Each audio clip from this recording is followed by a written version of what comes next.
Good morning everyone, মৌসুমী লাইফস্টাইলে আরও একটি ব্লগে তোমাদের স্বাগত। আর আজকে ঘুম ভেঙেছে, বেশ খানিকক্ষণ হয়েছে, আমাদের চা খাওয়া হয়ে গেছে।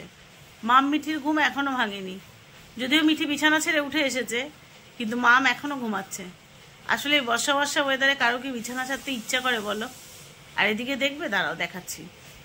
মিঠির দেখো ঘুম ভেঙেও ভাঙছে না, মিঠি ঘুম থেকে উঠে আদর খাওয়া শুরু করেছে। সবাইকে গুড মর্নিং বলো। Good morning. তুমি উঠে গেছো, দিব্যা কি করছে? ঘুমাচ্ছে। মিঠি কিন্তু ঠিক উঠে গেছে, ওর টাইম ফিক্সড। ও হয়তো উঠে ঘুম থেকে মানে ঘুমের ভাবটা কাটছে না, কিন্তু মিঠি কিন্তু উঠে গেছে। আর মাম এখনও ঘুমাচ্ছে। আর ওদের বাবা আজকে অফিস থেকে ওয়ার্ক ফ্রম হোম করে দিয়েছে, সে বাড়িতেই আছে। এখন অবশ্য গেছে একটু পাড়ার দোকানে ডিম দুধ এগুলো আনতে। তো আমাদের চা খাওয়ার জন্য যে দুধটা নেওয়া হয় সেটা হচ্ছে আনতে গেছে পাড়ার দোকানে। আর তোমরা তো জানো যে বাচ্চাদের খাওয়ার জন্য কান্ট্রি ডিলাইট নিই। আজকে এমনকি সকালবেলা দুধের ডেলিভারিও আসেনি। কি জানি, ওরাও ওই ওয়েদার খারাপের জন্য মনে হয় দেরিতে ডেলিভারি করবে। সকালবেলা 7টা থেকে 7:15-র মধ্যে অন্যদিন ডেলিভারি করে যায়, আজকে এখনও আসেনি। তো দেখো মিঠির সকালবেলা অবস্থা, ঘুম পাচ্ছে। মিঠি সকালবেলা ঘুম থেকে উঠলে প্রতিদিন মিঠির কাজ হচ্ছে 8 ঘন্টা আদর খাবে, তারপরে মিঠির অন্যান্য কাজ। তা ভাবলাম কোনোদিন তো তোমাদের সাথে এটা শেয়ার করে নিয়ে আজকে দেখিয়ে দিই যে মিঠি সকালে উঠে কী কাজ করে। হ্যাঁ, যদি আমি বিছানার মধ্যে থাকি, ও বিছানার মধ্যে চুপ করে জড়িয়ে শুয়ে থাকবে। আর যদি আমি উঠে চলে আসি, তো যেখানে আসবো সেখানে এসে 8 ঘন্টা জড়িয়ে থাকবে, তবে ওর ঘুম কাটবে। তাই না মা? আন্টিতে হাই করে দাও। তো চলো, মিঠি এখনো সকালে দুধ খায়নি, মিঠি দুধের ব্যবস্থা করি, তারপর আবার ফিরে আসছি।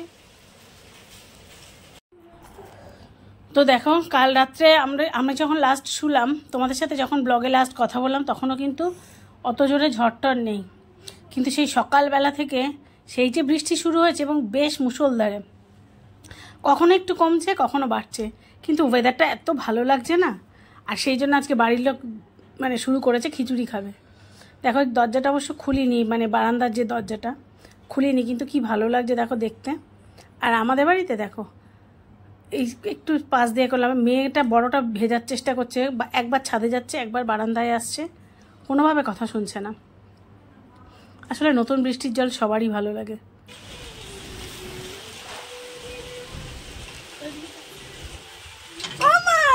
মাম বারান্দায় বৃষ্টিতে ভিজছিল, আর না জানি আমি টুক করে একটুখানি ভিডিও করে দিয়েছি, আর রেগে গেছে। ছাদে চলে এসেছি দেখো, মানে বারান্দা থেকে যতটা না ভালো লাগছিলো, খোলা জায়গা থেকে দেখতে এত ভালো লাগছে, তাই ছাদে টুক করে চলে এলাম আমি আর দাদা। তাই ছাদে যেটুকু অংশ শেড আছে সেখানে দাঁড়িয়ে দাঁড়িয়ে একটু ভিডিও করছি। ভিজবো না অবশ্য আমি। যাই হোক, আমার বেশ কিছু গাছ প্রায় মরে গেছিলো, তারা যেন আবার প্রাণ ফিরে পেয়েছে। এই বৃষ্টিটা হয়ে গেলে আমার শরীরটা একটু ভালো হলে আবার যে গাছগুলো নষ্ট হয়ে গেছে ওগুলোকে তুলে মাটিটা আবার ঠিকঠাক করে আবার গাছ বসাতে হবে। মানে গাছ ছাড়া আমার ছাদটা যেন ইনকমপ্লিট, ভালো লাগে না। তো যাই হোক, সেটার জন্য একদিন একটা মালি ডাকবো, তারপরে করবো। তো চলো এবার রান্না করে নিতে যাই। গুড আফটারনুন বন্ধুরা। দেখো, আজকে একসাথে 3 দিকে রান্না বসিয়েছি। এদিকে আলু করতে বসিয়েছি, এদিকে ঢেঁড়স আলু ভাজা বসিয়েছি, আর এখানে খিচুড়ি বসিয়েছি। বৃষ্টি ওয়েদারে খিচুড়ির থেকে ভালো খাবার আর নেই। এবার এই মশলাটা মিশিয়ে দেওয়ার পালা। এটা আলাদা করে একটু করে নিলাম। আর কি হাওয়া আসছে দেখো।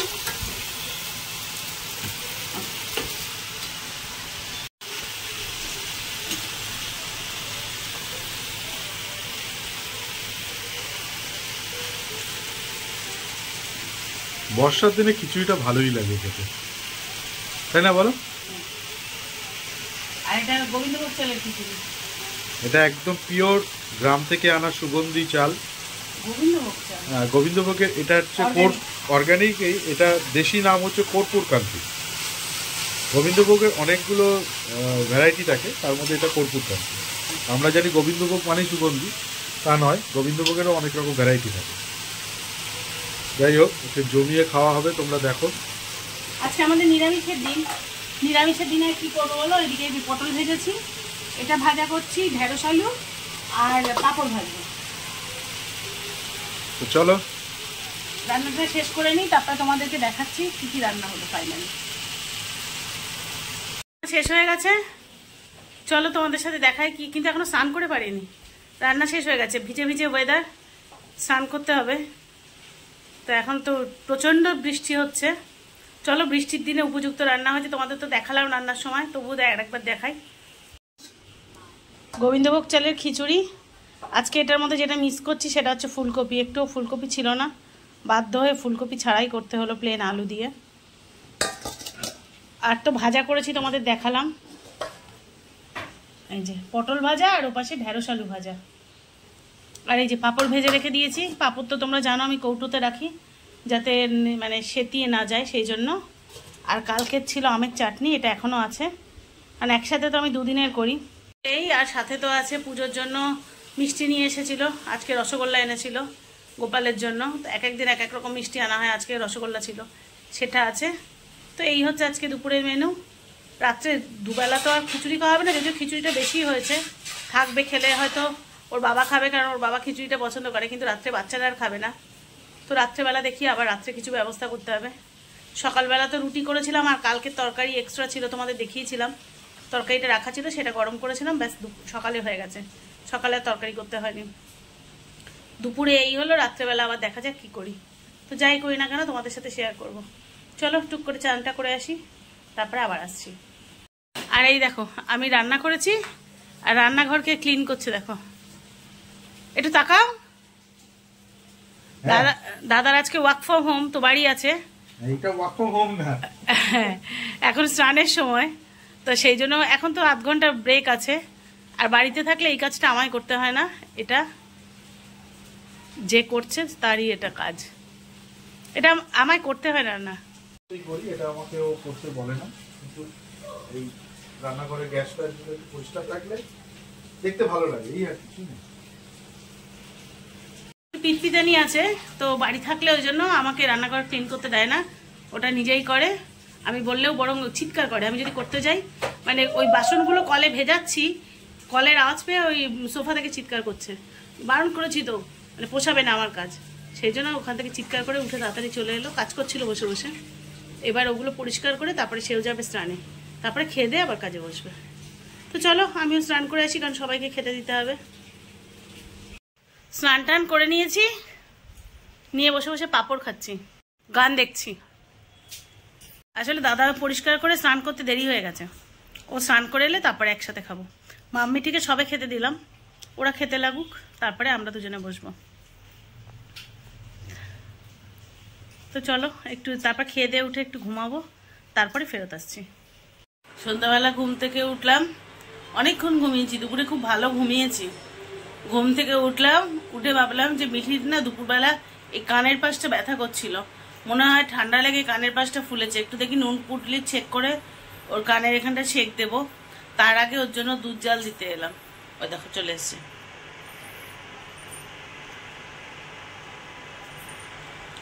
তো সেই জন্য আগে মিঠির দুধ জাল দিতে এলাম, ও দুধ জাল দেবো, আমাদের চা করব। মিঠি দুধ বসিয়েছি, সন্ধ্যাবেলাও দুধ হরলিক্স খাবে, আর আমাদের জন্য করবো চা। ওয়েদারটা খুব সুন্দর হয়ে গেছে, মানে বৃষ্টি তো বন্ধ হয়েছে। দাঁড়াও চলো বাইরে যাই, একটু দুধটা ফুটুক, ততক্ষণ একটু বাইরে থেকে ঘুরে আসি। বৃষ্টিটা বন্ধ হয়ে গেছে, কিন্তু দেখো ওয়েদারটা কি সুন্দর।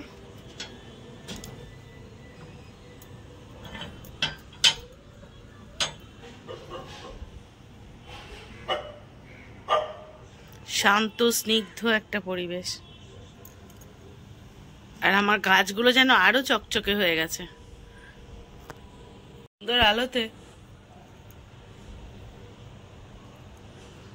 এত ভালো লাগছে, ওয়েদারটা ঠান্ডা, এগুলো কি সুন্দর ভেসে যাচ্ছে দেখো। এত সুন্দর একটা পরিবেশ, মনে হচ্ছে দুদিন পরে পৃথিবীও যেন প্রাণ শক্তি ফিরে পেল। চলো এতক্ষণে দুধ ফুটে গেছে, অনেকক্ষণই হয়ে গেছে। তো মিঠিকে আগে দুধটা খেতে দিই। দুপুরবেলাও খেতে বসে ওর কানের এপাশটা ব্যথা করছিল বলে বেশিক্ষণ খেতে পারলো না, উঠে গেল। মেয়েটা অনেক দিন ধরে ভুগছে, দেখে আর একবার ডাক্তারের কাছে, আগের বারে ডাক্তারের কাছে প্রথমে নেবো না হোমিওপ্যাথি দেবো, 2-4 দিন দিলাম, হলো না। সেই অ্যান্টিবায়োটিক খাওয়াতে বাধ্য হলাম, তারপর মেয়েটা সুস্থ হলো। আজকে আবার বলছে কানের পাশটা ব্যথা করছে। ভালো লাগে না, সব কিছু ভালো লাগে জানো, যদি বাচ্চারা অসুস্থ হয় কিচ্ছু ভালো লাগে না। তো চলো ওকে আগে দুধটা দিয়ে আসি, তারপর আবার আসছি। বসে বসে তোমাদের কমেন্টসগুলো দেখছিলাম আর রিপ্লাই দেওয়ার চেষ্টা করছিলাম। তো সেখানে কমেন্টস দেখতে দেখতে একটা আবার মানে এমন একটা কমেন্টস চোখে পড়লো যেটা নিয়ে কথা না বলে আর পারছি না। অ্যাকচুয়ালি কী হয়েছে বলো তো, মানে ওটা বেশ কয়েকটা কনভারসেশনে জড়িয়েছে। শুভ্র পাল বলে একজন বাঙালি কমেন্টস করেছেন, বাঙালি, আমি রিপিট করছি বাঙালি, কেন বাঙালি বলছি তার কারণটা পরে বলছি। আমি মানে আজকে যে ব্লগটা আমার পোস্ট হয়েছে, মানে কালকে যে ব্লগটা করেছিলাম সেখানে আমি আনএক্সপিরিয়েন্সড কথাটা ইউজ করেছিলাম। সেটা নিয়ে উনি এমন কিছু কথা বলেছেন, তোমরা গেলে দেখতে পাবে ওখানে কমেন্ট সেকশানে, যে উনি এমন কিছু কথা বলেছেন যেটা উনি নিজেকে বাঙালি হিসেবে অশিক্ষারই পরিচয় দিচ্ছেন। আমি আনএক্সপিরিয়েন্স কথাটা বলেছি, উনি সেটাকে ইনএক্সপিরিয়েন্সড বলেছেন। উনি এই অবধি বলেই যদি থেমে যেতেন তাহলে আমি এই কনভারসেশনে জড়াতাম না। ব্যাপারটা হচ্ছে আনএক্সপিরিয়েন্স কথাটা সঠিক কি না, হ্যাঁ গুগল সার্চ করলে সেটাই দেখবে, কারণ যেহেতু গ্রামাটিক্যালি সত্যি ইনএক্সপিরিয়েন্সড কথাটা দেখায়, কিন্তু আনএক্সপিরিয়েন্স কথাটাও ভুল নয়, সেটাও কারণ ইংলিশ বলছে, এবং যখন আমরা স্পোকেন হিসাবে ইউজ করি তখন কিন্তু আমরা আনএক্সপিরিয়েন্স কথাটা ইউজ করি। তো এটা যদি আমার যে সমস্ত মানে ভিউয়ার্স বন্ধুরা আছে তারা যদি আরেকটু ডিটেলে মানে যারা জেনে থাকবে তারা যদি আনএক্সপিরিয়েন্স কথাটা ইউজ করা যায় না, এটা যিনি লিখেছেন তিনি প্রমাণ করে দেখাক। আমিও আপনাকে চ্যালেঞ্জ করলাম যে আনএক্সপিরিয়েন্স কথাটা গ্রামাটিক্যালি কোথায় আপনার ইউজ করা যাবে না, আপনি আমাকে প্লিজ একটু দেখান। কারণ আমার মনে হয় এটা সব বাঙালি, যেহেতু আপনি বাঙালিকে প্রশ্ন তুলেছেন, সুতরাং আপনিও একজন বাঙালি হয়ে যে ভুলটা ধরেছেন, ডেফিনেটলি এটা খুব ভালো একটা প্রশ্ন তুলেছেন। এরকম কন্ট্রোভার্সি আসলে আমাদের খুব ভালো লাগে। তো আপনারা একটু জেনে রাখার দরকার, কেন কি আমাদের বাঙালিদের মধ্যেও কিন্তু অনেক মানুষ আছে যারা কিন্তু ইংরেজি নিয়ে মানে ঘাটাঘাটি করে, এবং আমরা হয়তো খুব ক্ষুদ্র মানুষ, একদম নিচের মানুষ, তো আমরা হয়তো জানি না, আপনি হয়তো অনেক জানেন। তো আপনি আমাকে গ্রামাটিক্যালি একটুখানি জানান যে আনএক্সপিরিয়েন্স কথাটার মানেটা কি আর ইনএক্সপিরিয়েন্স কথাটার মানেটা কি। যদি ইনএক্সপিরিয়েন্স কথাটা আপনি বলেন যে হ্যাঁ ঠিক আছে এটা গ্রামাটিক্যালি ঠিক, একদম ঠিক, আপনি ভার্বের যদি যান এটা কিন্তু একদম কারেক্ট ভার্ব আছে, যেটাকে বলা হয় যে it's knowledge or experience of particular thing, have no knowledge. আনএক্সপিরিয়েন্সের মানে হচ্ছে অ্যামেচার বা childish. So this is the similar. So ইনএক্সপিরিয়েন্সের সিনোনিমসই হচ্ছে আনএক্সপিরিয়েন্স। সো আপনি যেটা বলছেন সেটার সাথে কিন্তু আমি লিঙ্ক করলাম এটা, যে ইনএক্সপিরিয়েন্সের সিমিলারই হচ্ছে আনএক্সপিরিয়েন্স, এবং আনএক্সপিরিয়েন্সটা অলরেডি আমরা সবসময় স্পোকেনের ক্ষেত্রে ব্যবহার করি, রিটেনের ক্ষেত্রে নয়। আর ইনএক্সপিরিয়েন্সটা আমরা রিটেনের ক্ষেত্রে ব্যবহার করি। সো বোথ আর ওয়ার্ড আর মোর আর লেস কমন ওয়ার্ড। সো আপনি যদি ঠিক বলে থাকেন, আমি বলবো আমার ওয়াইফও ঠিকই বলেছে। সুতরাং এটা নিয়ে যদি কারোর কন্ট্রোভার্সি করার থাকে করতে পারেন।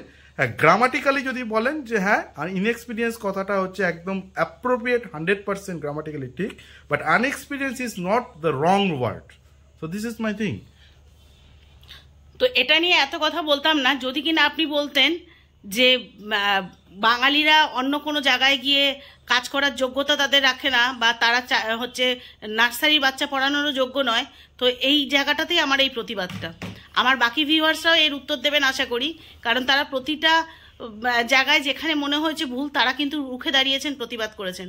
তো আমার বাকি ভিউয়ার্সরাও আশা করি এর উত্তর দেবেন।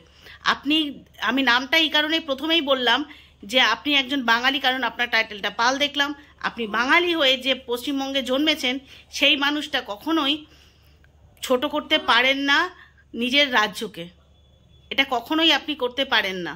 আর আমি কখনো বলিনি আমি টিচিং প্রফেশনে ছিলাম।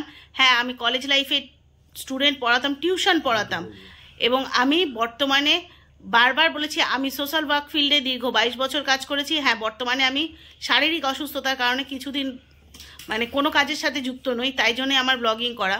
কিন্তু তার মানে আমি কখনোই বলিনি যে আমি প্রফেশনালি বা বাই প্রফেশন আমি টিচিং প্রফেশনে আছি, আমি এটা কখনোই বলিনি। কলেজ লাইফে টিউশন করা আর টিচিং প্রফেশনে পার্মানেন্টলি থাকা দুটোর মধ্যে হিউজ তফাৎ আছে। তো আপনি নিজে একটুখানি ব্লগটা দেখে ঠিক করে আগে জানবেন, বুঝবেন, দেন ভুলটা অবশ্যই ধরবেন, কিন্তু ভুলের মতো করে ধরবেন।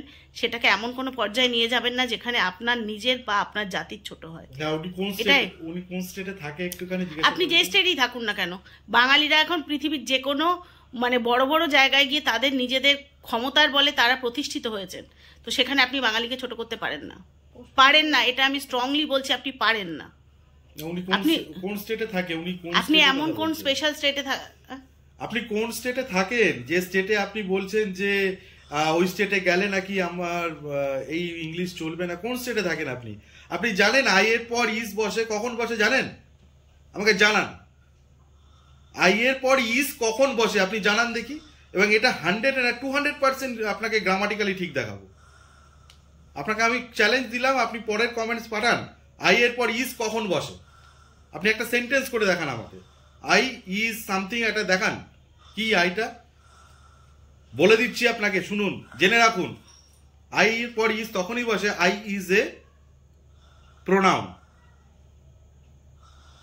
আই এর পর আমরা জানি এম বসে, কিন্তু I is a pronoun. That is the also correct grammar. যাকে ওনাকে শিক্ষা দেওয়াটা আমার কর্তব্য নয়, কিন্তু আমার যেটা কাজ ছিল, নিজের রাজ্যকে নিজের জাতিকে ছোট করে আমি দেখতে চাইনি। আর সেই জন্যই আমার এই কথাটা বলা। আমার ব্লগ দেখেন অনেক মানুষ আছেন যারা সত্যি পশ্চিমবঙ্গের বাইরে, এমন অনেক মানুষ আছেন, শুধু সেখানেই নয়, কানাডা থেকেও আমার ব্লগ দেখছেন, ব্যাঙ্গালোর থেকে একজন ডক্টর মহিলাও আমার ব্লগ দেখছেন, কিন্তু তারা কেউ নিজের রাজ্যকে নিজের জাতিকে ছোট করে দেখেন না। তো যাই হোক দাদা, আপনাকে এটাই বলা যে নিজেকে সম্মান করুন, নিজের জাতিকে মানে বাঙালি হয়ে গর্ব করুন, আর নিজের রাজ্যকে ভালোবাসুন। ভালো থাকবেন। তো খেয়ে দিয়ে চলে এসেছি বিছানায়, এখন একটু চুল টুল বাঁধবো, তারপরে শুয়ে পড়বো। নিচে দাদা বিছানা করছে, আর মা আমার একটুখানি নিজে রাত্রিবেলা শোয়ার আগে আমরা একটু হাত মুখ ধুয়ে টুয়ে ফ্রেশ হয়ে শুই। মাম গেছে হাত মুখ ধুয়ে ফ্রেশ হতে, তারপরে শোবো।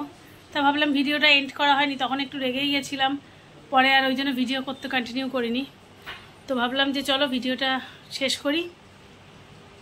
তো বন্ধুরা, আজকের ব্লগটা এখানেই শেষ করি। যে যেখানে আছো ভালো থেকো, সুস্থ থেকো। দেখা হচ্ছে পরবর্তী ভিডিওতে। আর যে নতুন বন্ধুরা আমার চ্যানেলটা ভিজিট করছো, তারা প্লিজ আমার চ্যানেলটাকে সাবস্ক্রাইব করে চ্যানেলের পাশে থেকো। আর পুরনো বন্ধুরা তো যেভাবে আমার পাশে আছো, তাদের নতুন করে বলার কিছু নেই। সবাই ভালো থেকো, সুস্থ থেকো। দেখা হচ্ছে পরবর্তী ব্লগে। ততক্ষণের জন্য সবাইকে শুভরাত্রি।